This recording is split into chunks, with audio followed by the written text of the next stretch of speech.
जय श्री राम। मैं रवि सांखी।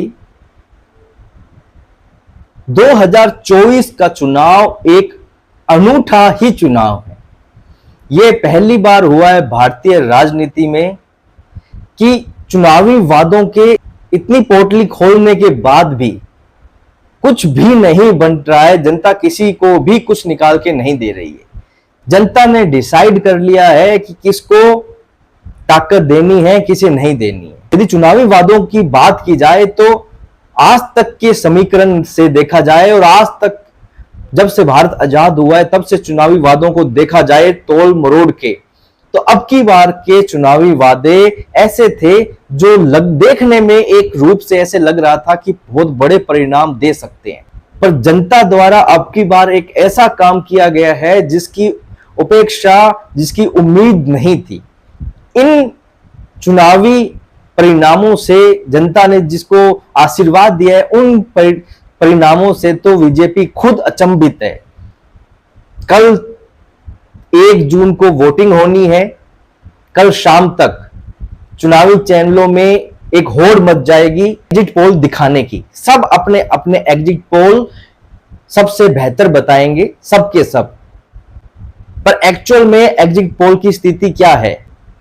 पूरी दुनिया में जब भी कोई प्रोडक्ट मार्केट में लॉन्च होता है तो दुनिया की बड़ी बड़ी कंपनियों द्वारा एक सर्वे करवाया जाता है और वो सर्वे उनका सटीक भी बैठता है। उस सर्वे की रिपोर्ट सही भी रहती है और दुनिया में जब भी इलेक्शन होता है, चुनाव होता है, तो वही कंपनियां, बड़ी बड़ी कंपनियां सर्वे करती है और उनका सर्वे कहीं ना कहीं सही रहता है। जर्मनी की एक कंपनी है जो सर्वे करती है और उनका सर्वे सटीक भी रहता है। यदि उस पॉलिटिकल पार्टी के पास में उनको देने जितने रुपए हैं, तो बीजेपी ने भी ये सर्वे करवाया है। आखिर बीजेपी अपने सर्वे में कितनी सीटें लेके आ रही है? उस सर्वे में आखिर ऐसा क्या निकला है? 1 जून की जो लास्ट चरण की, 7वें चरण की वोटिंग होनी है, जो एग्जिट पोल शाम को आने हैं, उनकी हम बात नहीं करेंगे। हम बात करेंगे बीजेपी के सर्वे में ऐसा क्या निकला है, लोकसभा का चुनाव के जो रिजल्ट है वो क्या है। मतलब बीजेपी कितनी सीटें लेके आ रही है, एनडीए के पास में कितनी सीटें आ रही है, कौन बहुमत के पार जा रहा है और कौन बहुमत से बहुत दूर हाशिए पर जा रहा है। मोदी जी 48 घंटे के लिए मौन साधना में चले गए हैं। इस समय प्रचार रुक जाता है। उस समय मोदी जी पिछली बार केदारनाथ गए थे, वहां पर उन्होंने साधना की थी। अब की बार कन्याकुमारी गए हैं, वहां साधना कर रहे हैं। देखो, एक इसके 2 पॉइंट है। पहला पॉइंट खुद की शांति के लिए, क्योंकि मोदी जी बहुत ज्यादा भागे हैं, बहुत ज्यादा दौड़े हैं। पूरे दिन पूरी रात उनके दिमाग में ये वो उथल पथल, कैसे क्या करना है, सब कुछ। अब ये शांति का समय है। शांति नहीं कह सकते क्योंकि 4 जून को रिजल्ट है, उसके बाद में सोचना बसना। पर अब इससे 2 चीजें, एक तो उनको खुद को शांति मिलेगी ये चीज करने से, दूसरा प्रचार बंद है पर प्रचार करने का तरीका भी है। विपक्ष पूरे का पूरा वापस मोदी जी के पीछे लग जाएगा और लग गया है। जहां सबके रिपोर्ट्स आ रही हैं, सब बोल रहे हैं कि नहीं करना चाहिए, करना चाहिए, क्यों किया, क्या किया, मीडिया लेके क्यों गए, टीवी मतलब ये कैमरे लेके क्यों गए। ये मोदी जी की एक रणनीति होती है जिसके अंदर फंस जाते हैं। पर हम बात इनकी नहीं कर रहे हैं कि मोदी जी ने मौन साधना करनी चाहिए, नहीं करनी चाहिए, कैमरा लेके जाना चाहिए। आज का हमारा वीडियो पूरे का पूरा इस पर है कि 4 जून को जो रिजल्ट आने हैं वो क्या आएंगे। देखिए, एग्जिट पोल में क्या होगा, एग्जिट पोल में सभी के सभी एक ही तरीके का एग्जिट पोल दिखाएंगे, डैम श्योर। एक आधा कोई चैनल दिखा दे तो दिखा दे, बाकी सब एक ही राह पे चलते हैं। 2014 का एग्जिट पोल याद कीजिए कि टीवी ने क्या कहा था। किसी ने भी बीजेपी की सरकार बनाने का वादा नहीं किया था और हुआ क्या, उल्टा। तभी तो मोदी जी ये हुंकार करते हैं कि मैंने बड़े बड़े अर्थशास्त्रियों को भी झूठा साबित किया है हर चुनाव में, और लमसम होता यही है। और अब इसके विपरीत ले लीजिए, बंगाल के चुनाव में, विधानसभा के चुनाव में, जहां बीजेपी 200 पार का आंकड़ा लगा रही थी, वहां उसे 75 सीटें मिली। दिल्ली में उल्टफेर हुआ, बीजेपी जिता रहे थे, कांग्रेस जीती। हरियाणा में उल्टफेर हुआ। मतलब बहुत बार ऐसा होता है कि जो ये एग्जिट पोल है एग्जैक्ट नहीं होते, सिर्फ एग्जिट ही रह जाती है। तो हम इस एग्जिट पोल की बात नहीं करेंगे, हम करेंगे उन 4 जून के उन आंकड़ों की कि एक्चुअल में क्या होने जा रहा है। 4 जून को ऐसा क्या बम फटने जा रहा है कि जिससे बीजेपी खुद हैरान है। अब ये नहीं कह सकते कि जनता को पता है, देखिए, एक रूप से यदि हम धरातल की बात करें, यदि हम धरातल पे जब लोगों से बात करते हैं, अन्य भांति भांति के लोगों से मिलते हैं, उनसे बात करते हैं, तो क्या सुनने में मिलता है? सिर्फ और सिर्फ यही सुनने को मिलता है बीजेपी जीत रही है, पर वोटिंग कम हो रही है। उसी के साथ में नेगेटिव पॉइंट ये भी है, वोटिंग कम हो रही है। कहीं ऐसा ना हो जाए त्रिकोणीय मामला फंस जाए। त्रिकोणीय का मतलब बीजेपी हो सकता है सबसे बड़ी पार्टी में आए पर बहुमत के पास ना जाए, ये हो सकता है, किसी न किसी का साथ लेना पड़े। दूसरा ये हो सकता है कि इंडिया अलायंस को बहुमत के करीब या बहुमत मिल जाए, सरकार बना ले। तीसरा ये हो सकता है कि मोदी जी 400 सीटें ले आए। ये वो कैन भी है, हो सकते हैं, पर धरातल पे क्या बात चलती है कि मोदी जी जीत रहे हैं। सर्वे किस टाइप से आता है? अब जानिए सर्वे किस चीज से आता है। सर्वे कोई पूरे भारत का नहीं होता है, उसमें कुछ स्पेसिफिक जगहें होती है, कुछ लोग होते हैं। लोग का मतलब 100-200 नहीं, अपना अपना आंकड़ा होता है, 10,000, 20,000, 50,000, 1 लाख, जितना भी 2 लाख, एक संख्या होती है। उनके आधार पर ही एग्जिट पोल निकाला जाता है, सर्वे निकाला जाता है।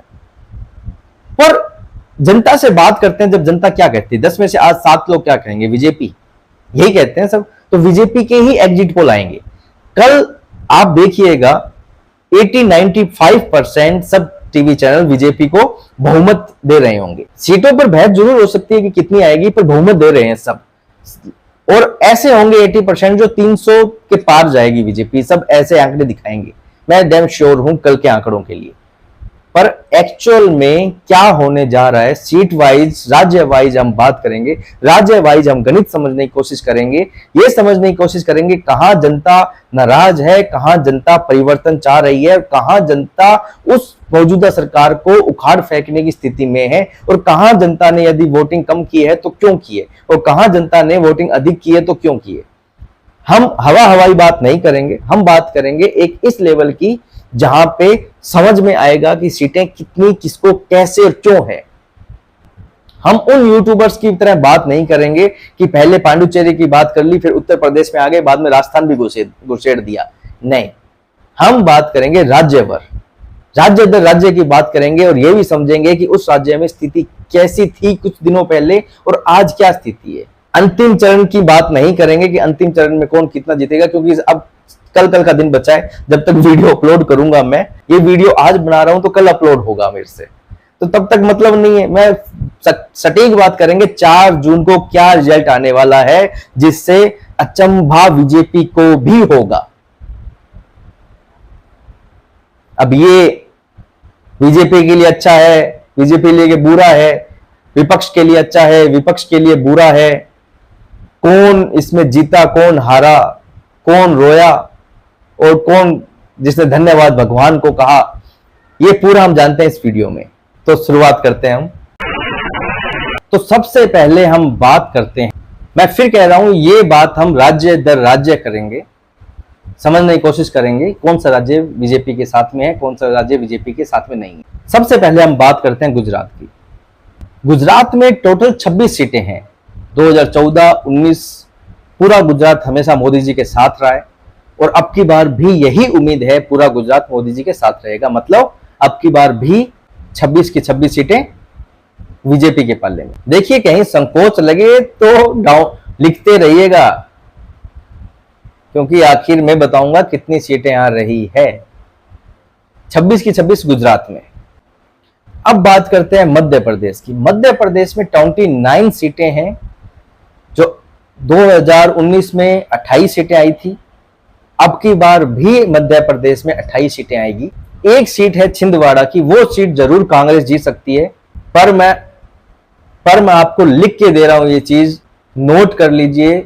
जैसे ही रिजल्ट आएंगे, ये छिंदवाड़ा की सीट भी बीजेपी में आ जाएगी। अब कैसे? आप सब समझदार हैं। मतलब रिजल्ट में देखेंगे तो 28 सीटें हैं, और बाद के रिजल्ट देखेंगे तो 29 की 29 मध्य प्रदेश की सीटें बीजेपी के पाले में। 2 राज्य ऐसे जो क्लीन स्वीप बीजेपी में है, जिसमें सोचने की जरूरत नहीं, हिमाचल प्रदेश और उत्तराखंड, ये 2 राज्य बीजेपी के पास में डैम श्योर। तीसरा राज्य है हरियाणा। हरियाणा की स्थिति लास्ट में जाते जाते बिगड़ी है, लास्ट में हल्का सा खेला हो गया है। वहां शायद 2 से 3 सीटों का लॉस बीजेपी को झेलना पड़ सकता है। पर पर जब रिजल्ट आएगा वही बात वापस है। 10 में से 7 सीटें मैं हरियाणा में दे रहा हूं बीजेपी को, पर रिजल्ट आने के बाद में जब दोबारा रिजल्ट आएंगे, दोबारा रिजल्ट का मतलब जब सीटों का आदान प्रदान होता है, जब लोग इधर से उधर भागते हैं, मैं वो परिणाम कह रहा हूं, उस समय 2 सीटें ऑटोमेटिक वापस बीजेपी के पास में आ जाएगी। मतलब 10 में से 9 सीटें बीजेपी के पाले में। रिजल्ट के दिन 10 में से 7, रिजल्ट के बाद 10 में से 9 सीटें हरियाणा में बीजेपी के पास। अब चलते हैं हम असम, हिमंता बिस्वा शर्मा जी के राज्य में। वहां पे 14 सीटें हैं। 2014 और 19 में 12-12 सीटें आई है। तो अब की बार हिमंता बिस्वा शर्मा जी ने पूरा जोर लगा दिया है अपना कि 13 सीटें आए ही आए। तो डैम श्योर अब की बार 13 सीटें मतलब हिमंता बिस्वा शर्मा जी असम से निकाल रहे हैं, मोदी जी के झोले में डाल रहे हैं। 13 सीटें। त्रिपुरा में 2 सीटें हैं और ये दोनों की दोनों बीजेपी जीतेगी। एक समय पर त्रिपुरा में वामपंथियों का राज हुआ करता था, सीपीएम का राज हुआ करता था, पर बीजेपी ने ऐसा मतलब उखाड़ के फेंका है वहां कि अब बीजेपी का ही गढ़ है और दोनों की दोनों सीटें लोकसभा की बीजेपी के पास। क्योंकि वहां एक धरातल पे एक पार्टी है, त्रिपुरा मोथा पार्टी, वो धरातल पे अच्छी स्ट्रॉन्ग पार्टी है, अच्छा वर्चस्व रखती है, वो भी अब बीजेपी में ही है। तो वो फायदा भी बीजेपी को सीधा सीधा मिल रहा है त्रिपुरा में, दोनों की दोनों बीजेपी को। गोवा में 2 सीटें हैं, एक बीजेपी एक कांग्रेस। ये खेल हमेशा से चलता आया है और मुझे नहीं लगता इस खेल में कोई बदलाव होगा। यही खेल अब की बार रहना है, एक सीट बीजेपी एक कांग्रेस। मणिपुर प्लस अरुणाचल प्रदेश, ये 2 सीटें हैं। ये दोनों की दोनों 2014-19 में बीजेपी के पास थी और 2024 में भी कोई बदलाव नहीं होने जा रहा, दोनों की दोनों बीजेपी के पास ही रहे। अब हम बात करते हैं आम आदमी पार्टी की, मतलब दिल्ली की, क्योंकि आम आदमी पार्टी यहीं से उठी थी। देखिए दिल्ली का एक दुख बहुत बड़ा है बीजेपी को। लोकसभा में दुख नहीं है, लोकसभा में सुख है। क्योंकि सुख इसलिए कि 14 में 19 में बीजेपी को मिली है 7 की 7 सीटें, दिल्ली में 7 सीटें, तो 7 की 7 बीजेपी को मिली। 14 में, 19 में, 22 में भी मिल जाएगी, 24 में भी मिल जाएगी। और इससे पहले 4 में, 9 में कांग्रेस को मिली, क्योंकि केंद्र में कांग्रेस थी। अब केंद्र में बीजेपी है तो बीजेपी को मिल रही है। पर विधानसभा का दुख है का दिल्ली का, मतलब राजा दिल्ली में बैठता है पर दिल्ली राजा की नहीं है। मतलब मोदी जी दिल्ली में है क्योंकि केंद्र में बीजेपी है, मोदी जी हैं, और दिल्ली ही मोदी जी की नहीं। तो ये दुख सोचिए कितना बड़ा होगा। मोदी जी के लिए तो बहुत बड़ा है और उसके लिए बीजेपी ने अपना पूरा सेटअप कर भी दिया है। मतलब बीजेपी तो नहीं बोलना चाहिए, एडी ने किया है सेटअप, तो सेटअप नहीं बोलना चाहिए, गलती की है आम आदमी पार्टी ने, गलती नहीं कहना चाहिए, ये घोटाला कहना चाहिए। घोटाला किया है। घोटाला भी क्यों कहें, घोटाले कहेंगे कि आम आदमी पार्टी ने घोटाले किए हैं। अभी एक उजागर हुआ है, अभी और भी होंगे। ये है राजनीति जिसमें हम बात नहीं करेंगे आज, वो राजनीति इनकी चलती रहेगी किसने क्या किया है। पर हम बात कर रहे हैं लोकसभा चुनाव की, जिसमें 7 की 7 सीटें बीजेपी को मिलने वाली है। और दिल्ली का नाम लिए तो हल्की सी बात और करने की भी जरूरत है। आखिर आम आदमी पार्टी का क्या होगा। आज नहीं तो कल मेरी बात गांठ बांध के लिख लीजिए या ले लीजिए या सुन लीजिए कि यदि केजरीवाल ने बीजेपी के साथ में समझौता नहीं किया, वो समझौता किसी भी पक्ष में हो सकता है जिसका जनता को नुकसान नहीं है, यदि समझौता नहीं किया तो आने वाले समय में आम आदमी पार्टी की सदस्यता भी रद्द हो सकती है। क्वेश्चन मार्क है इसमें, पूछ रहा हूं मैं, कहीं कुछ मेरे ऊपर ही कुछ एलिगेशन लग जाए, पूछ रहा हूं मैं। हो सकती है, पूछ रहा हूं मैं, ठीक है। क्योंकि एनआईए की अभी एंट्री नहीं हुई है, जल्द ही होगी। इसलिए होगी कि जैसे अभी सुनने में आया था कि एलजी ने लिखा है केंद्र को पत्र कि जो खालिस्तानी का मामला है, फंडिंग का मामला है, तो भैया खालिस्तानी फंडिंग का मामला चाहे कितने का भी हो, ये बहुत बड़ा अपराध है। और इसमें यदि ये चीज घुस जाती है, एनआईए इसमें एंट्री ले लेती है, तो आम आदमी पार्टी के लिए सच में मुसीबतें खड़ी हो जाएगी। और आज नहीं तो कल, आज का मतलब ये नहीं कि 31 मई और 1 जून नहीं, आज नहीं तो कल का मतलब भविष्य, हल्का सा भविष्य, ज्यादा दूर नहीं जाना। भविष्य में पार्टी की सदस्यता भी रद्द हो सकती है। तो सातों के सातों सीटें बीजेपी के पास। अब हम बात करते हैं जम्मू कश्मीर और लद्दाख की।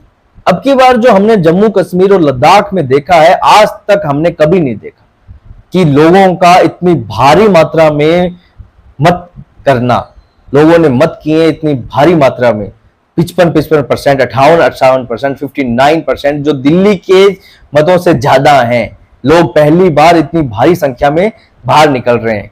क्यों, किस लिए? क्योंकि मोदी जी ने वहां परिवर्तन किया है, क्यों वहां 370 हट चुकी है, क्योंकि लोग अब बदलना चाह रहे हैं, बदल चुके हैं। अब देश की जो विकास की धारा है उसमें जम्मू कश्मीर लद्दाख को शामिल करना चाहते हैं वहां के लोग, तो इसलिए लोगों ने बढ़ चढ़कर वोट किया है। जम्मू की 2 सीटें, लद्दाख की 1 सीट और घाटी की 3 सीटें। जम्मू की 2 सीटें बीजेपी की, लद्दाख की 1 सीट। पहले लग रहा था ऐसे कि बीजेपी वहां नहीं जीत सकती, क्योंकि बीजेपी पिछली बार जीती हुई है। अब की बार वहां लद्दाख में एक मुद्दा है जो जोरों शोरों पर है, पर अब वो सीट बीजेपी निकाल रही है। तो लद्दाख की 1 सीट, जम्मू की 2 सीटें और घाटी की 3 सीटें। घाटी की 3 सीटों में आंकड़े यदि देखेंगे तो तीनों की तीनों सीटें आंकड़ों द्वारा कहा जा रहा है नेशनल कांग्रेस जो पार्टी है वो जीत रही है। पर मुझे पता नहीं अब की बार ऐसा क्यों लग रहा है कि घाटी में बहुत बड़ा परिवर्तन होने वाला है। बीजेपी वहां नहीं है, बीजेपी वहां नहीं लड़ रही है, क्योंकि बीजेपी द्वारा कहा गया है कि हम अभी उतने स्ट्रांग नहीं है कि वहां लड़े, जब जिस समय हो जाएंगे वहां लड़ेंगे। पर गठबंधन की राजनीति में, गठबंधन के इस दौर में मुझे लग रहा है ये सीटें 3 में से या 1 या 2 बीजेपी के पाले में आएगी, क्योंकि घाटी में लोगों ने बढ़ चढ़कर भागीदारी निभाई है अपनी वोटिंग की, और नई नई पार्टियां 370 हटने के बाद में बहुत उठ गई है।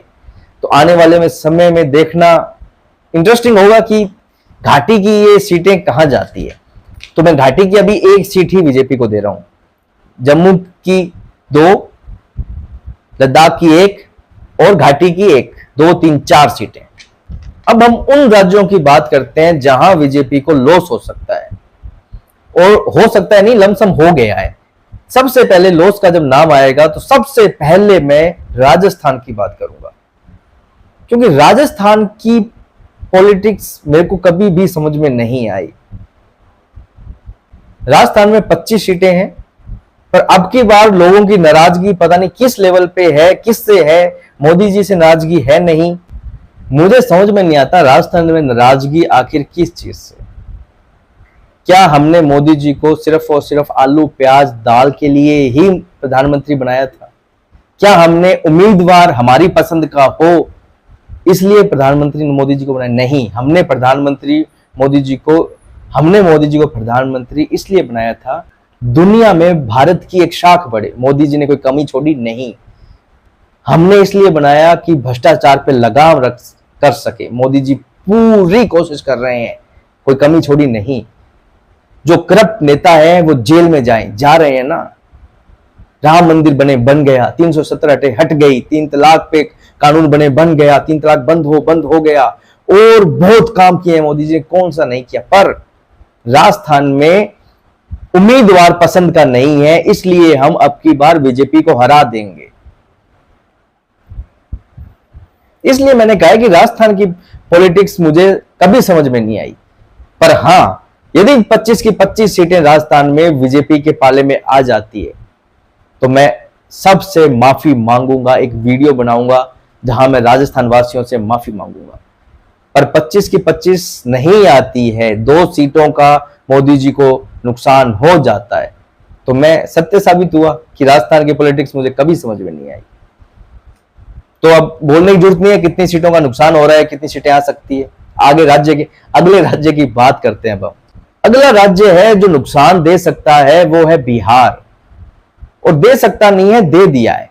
40 सीटों का बिहार, पिछली बार 39 सीटें बीजेपी के पास थी। अब की बार की स्थिति बीजेपी की वहां क्या है?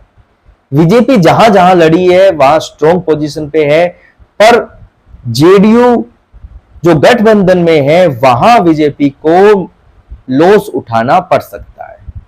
अब की बार कौन कौन साथ में? रामविलास पासवान के बेटे चिराग पासवान, रामविलास पासवान जी अब नहीं है, उनके बेटे चिराग पासवान की पार्टी जेजेपी, जीतन राम मांझी की पार्टी, हम, उपेंद्र कुशवाहा की पार्टी, ये सब अब की बार साथ हैं। पिछली बार 60 में नहीं थे, फिर भी 39 सीटें बीजेपी की आई थी, मतलब गठबंधन की। अब की बार ये सब साथ हैं, तो कितनी सीटें?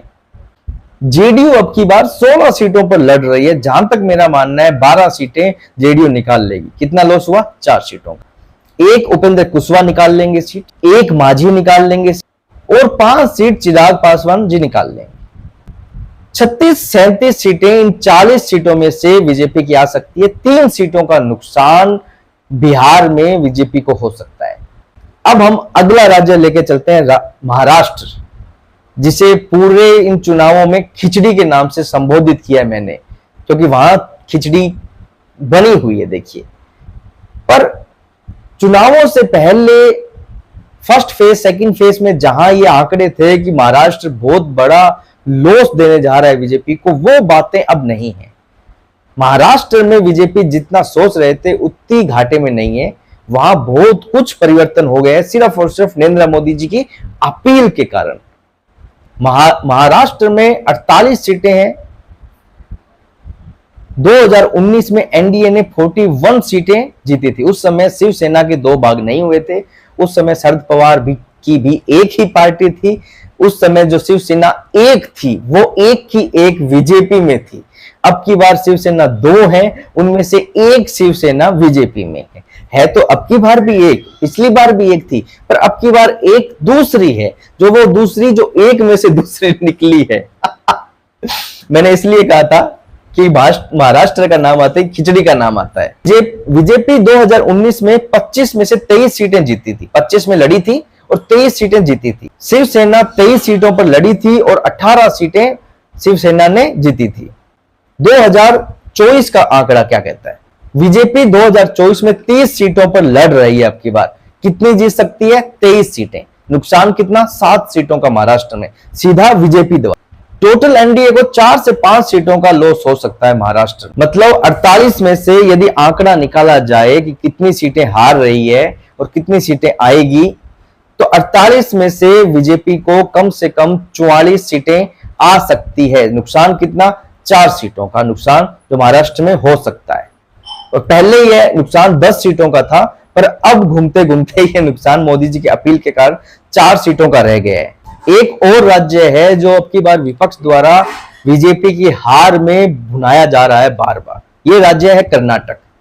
कर्नाटक में टोटल 28 सीटें हैं, जो पिछली बार बीजेपी को 25 प्लस 1 सीटें मिली थी, मतलब 26। एक इसलिए जो निर्दलीय सीट थी वो बीजेपी में आ गए थे। जेडीएस और बीजेपी का गठबंधन है, तो इस गठबंधन का फायदा जेडीएस को कितना होता है और बीजेपी को कितना होता है? कर्नाटक में कांग्रेस की सरकार है, बीजेपी का गठबंधन जेडीएस के साथ है। 2024 में मुझे लगता है 28 में से 24 सीटें बीजेपी को मिल सकती है। लॉस 4 सीटों का। अब हम बात करते हैं जो बीजेपी को सबसे अधिक सीटें दिलवाएगा, वो है योगी जी का साम्राज्य उत्तम प्रदेश, उत्तर प्रदेश। उत्तर प्रदेश 80 सीटों का राज्य है और कहा जाता है यदि दिल्ली जाना है तो उत्तर प्रदेश से होके जाना पड़ेगा, मतलब उत्तर प्रदेश जीतना पड़ेगा तभी आप दिल्ली जा सकते हैं। बीजेपी 2014 में ऐसा करिश्मा किया बीजेपी ने जो सबके लिए अचंभित था। ठीक है, उसके बाद में अगले चुनाव में महागठबंधन हुआ। अब की बार बीजेपी की स्थिति बहुत खराब थी, कह रहे थे बीजेपी नहीं जीतेगी, और बीजेपी ने फिर ऐसा कारनामा किया कि सबकी आंखें फटी की फटी रह गई। और बीजेपी अब योगी जी के राज में हिंदुत्व की प्रयोगशाला हो चुका है, मतलब हिंदुत्व का राज्य हो चुका है। योगी जी मतलब हिंदुत्व, यूपी मतलब हिंदुत्व का राज्य हो चुका है। योगी जी का जो एक तरीका है काम करने का, जो उनकी नीति है, उसके तहत अब पूरे भारत के मुख्यमंत्री उनको कॉपी कर रहे हैं, और करना भी चाहिए। जीरो टॉलरेंस की जो उनकी नीति है वो बहुत कारगर साबित हुई है। जहां उत्तर प्रदेश को एक माफिया गुंडा राज का राज्य कहा जाता था, वहीं आज उत्तर प्रदेश को इन्वेस्टमेंट का और हिंदुत्व की छवि वाला प्रदेश कहा जाता है। राम राज्य यदि पूरे भारत में कहीं शुरुआत सबसे पहले होगी या हो गई है तो वो उत्तर प्रदेश है। राम मंदिर का निर्माण, योगी जी की मेहनत और वहां जनता का अटूट विश्वास मोदी जी के लिए और योगी जी के लिए, तभी मोदी जी को बोलना पड़ा योगी प्लस यूपी बहुत है उपयोगी। और मोदी जी भी मेरे जैसे ही हैं, मतलब जैसे मोदी जी हैं, मतलब किसी भी वे में ले सकते हो आप, जैसे मोदी जी वैसे योगी जी। और अब की बार लेटेस्ट बोला है मोदी जी ने कि योगी जी को गुंडों को शांत करना बहुत अच्छे तरीके से आता है। मतलब जैसे माफिया राज इन्होंने खत्म किया है यूपी से, वैसे अब दूसरी बात, योगी जी ने अब उत्तर प्रदेश के अलावा, बीच में एक अलग पॉइंट कर रहा हूं पर इंटरेस्टिंग है, योगी जी ने उत्तर प्रदेश के अलावा पंजाब की भी कमान संभालने की जिम्मेदारी ले ली है। क्योंकि जिस हिसाब से मैं पिछले कुछ दिनों से नोटिस कर रहा हूं, योगी जी पंजाब में जाके रैली में जो बोलते हैं वो बहुत अचंभित करने वाला। एक रैली में उन्होंने बोला कि अब की बार बीजेपी की सरकार बना दीजिए आप, मेरा वादा है मैं यहां माफिया राज को और ड्रग्स माफिया को उल्टा लटका के नीचे मिर्ची का छौंक लगा देंगे, सबको सीधा कर देंगे। मतलब स्पष्ट तौर पे वो पंजाब की कमान योगी जी खुद संभालने वाले हैं। ऐसा नहीं वो मुख्यमंत्री बन जाएंगे, मुख्यमंत्री तो वहीं के रहेंगे, पर एक होता है ना कि कंबाल हो सकता है कमान योगी जी ही संभाले वहां की। अब की बार कहा, फिर कहा कि आप बीजेपी को जिता दीजिए, ड्रग्स माफिया की रोक हम लगाएंगे। ये एक स्टेटमेंट नहीं है, ये एक धमकी है योगी जी की, क्योंकि योगी जी की धमकी देने का अंदाज बहुत निराला है, बहुत अलग है। ये आप सब ने यूपी में देख ही लिया है किस तरीके से वो बोलते हैं और किस तरीके से कार्य करते हैं। जितना बोलते हैं उससे अधिक तो कार्य करते हैं, पर बोलना ही उनका बहुत खतरनाक होता है। बड़े बड़े माफिया तो गले में तख्ती लटका के कहते हैं हमें माफ कर दीजिए, बस जान बख्श दीजिए। तो पंजाब की बात से वापस हम साइड में आते हैं, उत्तर प्रदेश में आते हैं। उत्तर प्रदेश में 80 सीटें हैं। इन 80 सीटों में से पिछली बार 62 सीटें बीजेपी के पास में थी, और अब की बार कह रहे हैं उत्तर प्रदेश में बहुत बड़ा नुकसान होने जा रहा है। हाँ, होने जा रहा है बहुत बड़ा नुकसान। ये नुकसान वापस कांग्रेस और सपा को होगा, क्योंकि बहुजन समाजवादी पार्टी की जो 10 सीटें थी, समाजवादी पार्टी की 5 सीटें थी और जो कांग्रेस की 1 सीट थी, अब की बार उनमें से बहुजन समाजवादी पार्टी की 1 सीट भी नहीं आएगी। आप ही नोट डाउन कर लीजिए, चाहे बहुजन समाजवादी पार्टी की 1 सीट भी नहीं आएगी, सपा की सिर्फ और सिर्फ 1 सीट आ सकती है। कांग्रेस अपनी सीट हारने जा रही है। मतलब मैं 79 सीटें कांग्रेस को नहीं, सपा को नहीं, बीजेपी को देने जा रहा हूं। सच बताऊं, मेरा मन बहुत है 80 में से 80 बोलने का।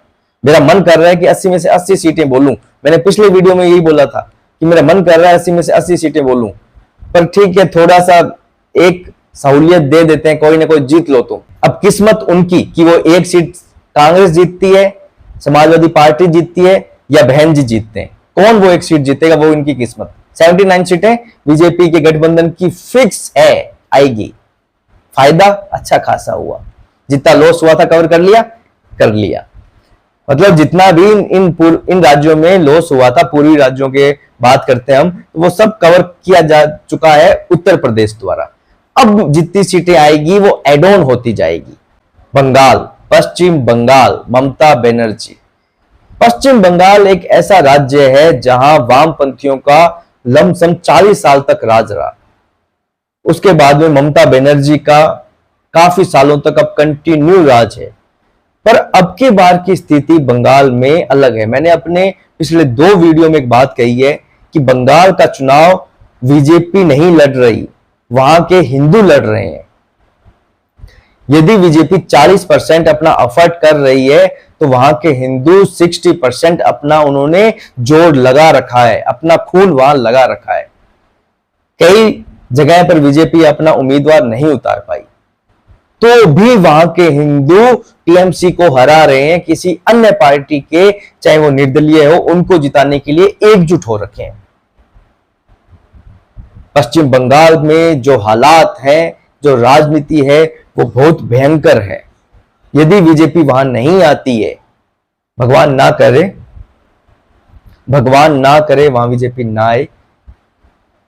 यदि बीजेपी वहां ना आती है तो मैं शब्दों में बयान नहीं करूंगा कि वहां हालात क्या होने वाले हैं, पर हिंदू वहां एकजुट है, और जहां जब जब हिंदू एकजुट हुआ है तब तब सत्ता परिवर्तन हुआ है। याद कीजिए 2014 हुआ है।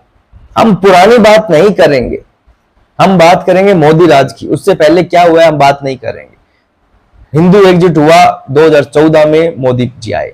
हिंदू एकजुट हुआ 2019 में, मोदी जी आए। हिंदू एकजुट है, मोदी जी आएंगे। बीजेपी पश्चिम बंगाल में बनेगी सरकार। पर अभी लोकसभा का चुनाव है। इन 42 सीटों में से बीजेपी के पास में कितनी? 2019 में 18 सीटें थी, और जहां तक मुझे पता है 2014 में सिर्फ 2 या 3 या 4 सीटें थी बीजेपी की। मैं पूरा कंफर्म नहीं हूं, पर इतनी लमसम थी, ज्यादा नहीं थी। 2019 में मोदी जी की एंट्री होती है 18 सीटें। अब 2024 में 42 में से कितनी? 32 सीटें, कम से कम 32 सीटें बीजेपी की। और तृणमूल कांग्रेस पार्टी वहां डबल डिजिट में भी नहीं जाएगी, मतलब 10 सीटें भी नहीं आएगी।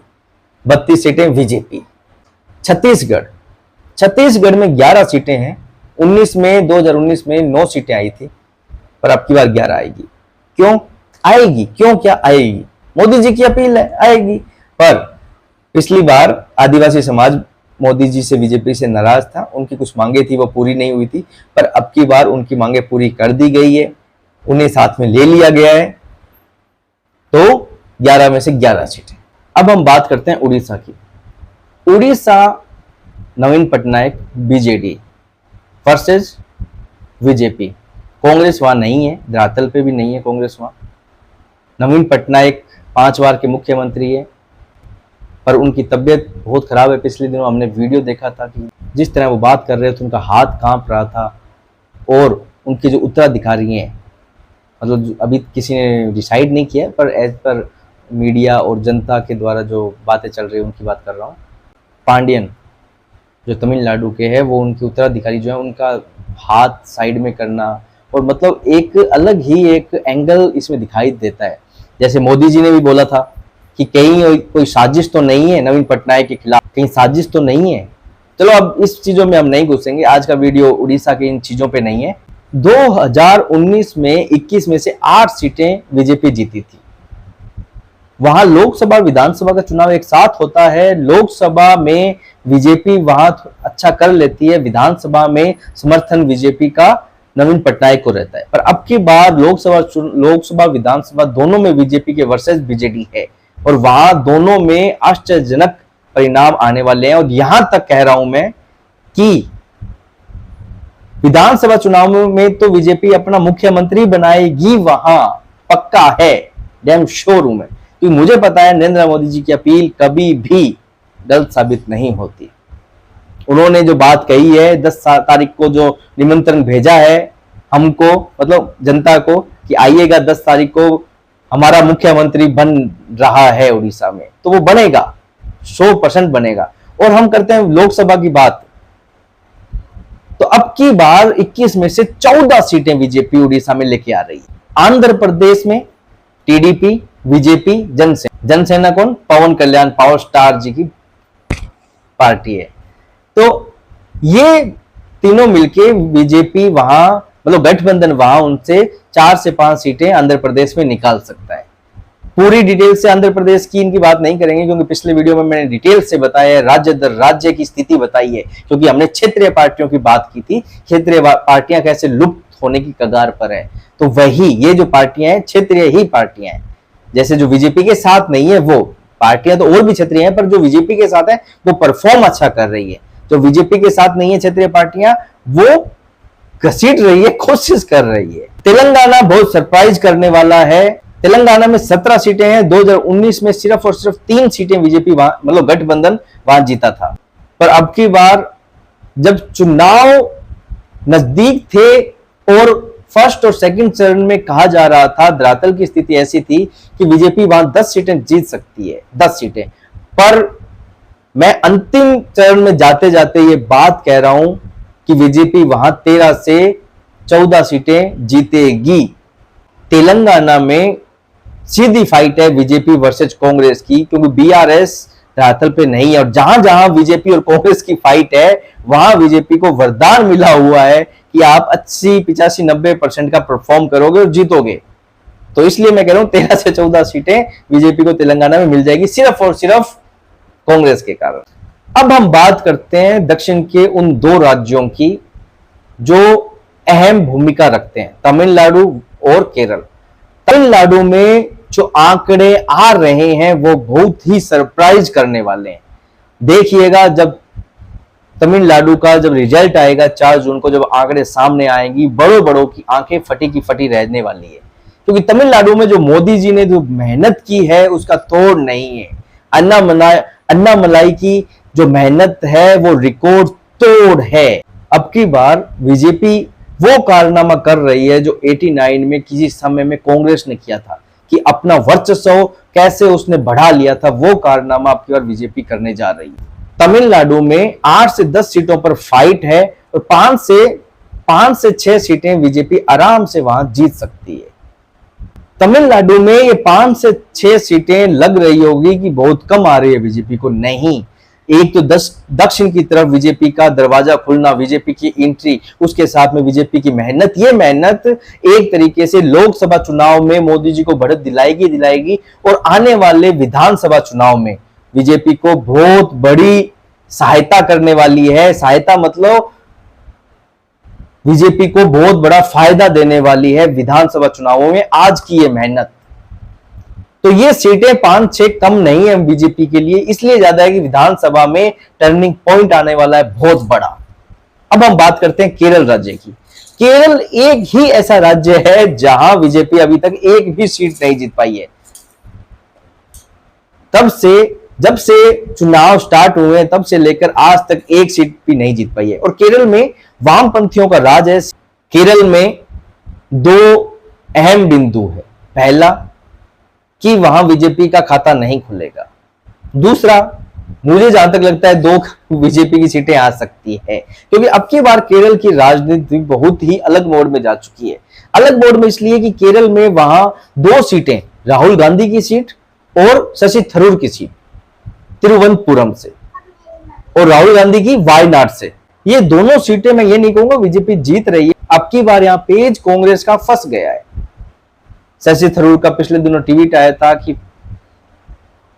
वामपंथी बीजेपी की सहायता कर रहे हैं। आज तक नहीं हुआ कि वामपंथी बीजेपी की सहायता करे, क्यों? दोनों की आइडियोलॉजी अलग अलग है। पर वामपंथी इसलिए बीजेपी की सहायता कर रहे हैं, ये चाहते हैं कांग्रेस का यार राज ना हो जाए, क्योंकि ये दोनों गठबंधन में है। पर कांग्रेस की लड़ाई यहां वामपंथियों से ही है। तो इन्होंने कहा है कि आप बीजेपी से लड़ रहे हैं तो बीजेपी के खिलाफ लड़ रही है, हमसे क्यों लड़ रहे हैं? तो इनमें चलो तू मैं ये खतरनाक तरीके की चली थी। अब तो चुनाव भी हो गए हैं, वहां कोई मतलब नहीं है। पर मुझे लग रहा है 2 सीटें बीजेपी वहां केरल में निकाल सकती है। तो ये पहली बार होगा बीजेपी का जो केरल में सीटें ले आएगी। अब हम बात करते हैं पंजाब की।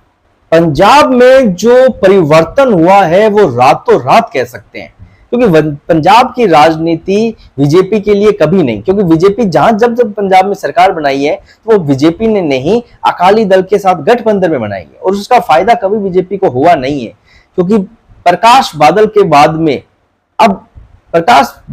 में जो बादल साहब हैं उनकी कोई स्थिति पंजाब में अच्छी नहीं है, इमेज खराब है। और यदि बीजेपी गठबंधन कर लेती तो उसका फायदा बीजेपी को हो ना हो, नुकसान जरूर हो जाता। हो सकता है 1-2 सीटें जीत जाती उनके कारण, पर फायदा नहीं, विधानसभा चुनाव में नुकसान हो जाता। पर अब जैसे जैसे बड़े बड़े नेता बीजेपी में आ रहे हैं, जैसे जैसे परिवर्तन पंजाब में हो रहा है, और जिस तरीके से आम आदमी पार्टी की घिसावट हो रही है और बीजेपी का परचम बढ़ रहा है पंजाब में, तो उस तरीके से हो सकता है कि लोकसभा का चुनाव बीजेपी के लिए इतना कारगर साबित हो ना हो, पर आने वाला विधानसभा का चुनाव बीजेपी के लिए बहुत ही कारगर साबित होने वाला है। क्योंकि बड़े बड़े नामी नेता जो धरातल से जुड़े हुए हैं, डायरेक्ट लोगों से जुड़े हुए हैं, वो बीजेपी ज्वाइन कर रहे हैं। बड़े बड़े नाम हैं इनमें। पर आज हम उनकी बात नहीं करेंगे, कौन जुड़ा कौन नहीं जुड़ा। आज हम बात करेंगे पंजाब में बीजेपी की कितनी सीटें आ सकती है लोकसभा चुनाव में। 2014 में 13 में से 4 सीटें बीजेपी को आई थी और 2019 में सिर्फ 1 सीट। अब की बार 4 से 5 सीटें जहां तक है पंजाब में आ सकती है। और अभी पंजाब में चुनाव है कल, तो वहां परिवर्तन जहां तक है हो सकता है, 4 से 5 सीटें बीजेपी को आ सकती है पंजाब में। पंजाब के लिए मैं श्योर नहीं हूं, पंजाब के लिए श्योर इसलिए नहीं हूं कि पंजाब की राजनीति बीजेपी के लिए मैंने जैसे कहा नहीं है, पर मोदी जी है, ये कुछ भी कर सकते हैं। तो चलो शुरुआत करते हैं हम, शुरुआत मतलब आंकड़ों की शुरुआत करते हैं कि बीजेपी के पास में कितनी सीटें आ रही हैं। अब यहां दो चीजें आएगी, बीजेपी प्लस एनडीए। बीजेपी को सीटें आ रही है 345 से लेके 350 अपने दम पे, 345 से लेके 350, और एनडीए को सीटें आ रही है 375 से लेके 380 तक। अब की बात 400 पार, ये नारा धरा का धरा रह गया, इसका मतलब तो नहीं हुई ना 400 पार। जीत गए ना कांग्रेसी, जीत गए ना इंडिया अलायंस? नहीं, मैंने आपको शुरुआत में दो चीजें कही थी, एक जिस दिन रिजल्ट आएगा वो आंकड़े, और उसके बाद में जब भगदड़ मचेगी 2 दिनों में वो आंकड़े। मैं ये आंकड़ा दे रहा हूं आपको 4 जून का, 4 जून का आंकड़ा दे रहा हूं मैं आपको, बीजेपी का 345 और एनडीए का 380। मैं आपको आंकड़ा दे रहा हूं 6 जून का। अब हम बीजेपी प्लस एनडीए नहीं करेंगे, अब हम करेंगे सिर्फ और सिर्फ मोदी। 6 जून को मोदी 410 प्लस होंगे। कितना? 4 जून नहीं, 6 जून को मोदी, 6 जून को मोदी जी 410 प्लस होंगे। लिख के रख लीजिए मेरी ये बात। अब की बार 400 पार 410। तो आज का वीडियो हम यहीं समाप्त करते हैं, आज का वीडियो हम यहीं समाप्त करते हैं। कल मिलेंगे लास्ट चरण की वोटिंग पे, और क्या प्रभाव रहता है इस लास्ट चरण की वोटिंग में, कितना वोट प्रतिशत जाता है, कौन कहां वोटिंग करेगा, मतलब उसकी चर्चा करेंगे इंटरेस्टिंग बातों के साथ। तो तब तक के लिए जय श्री राम।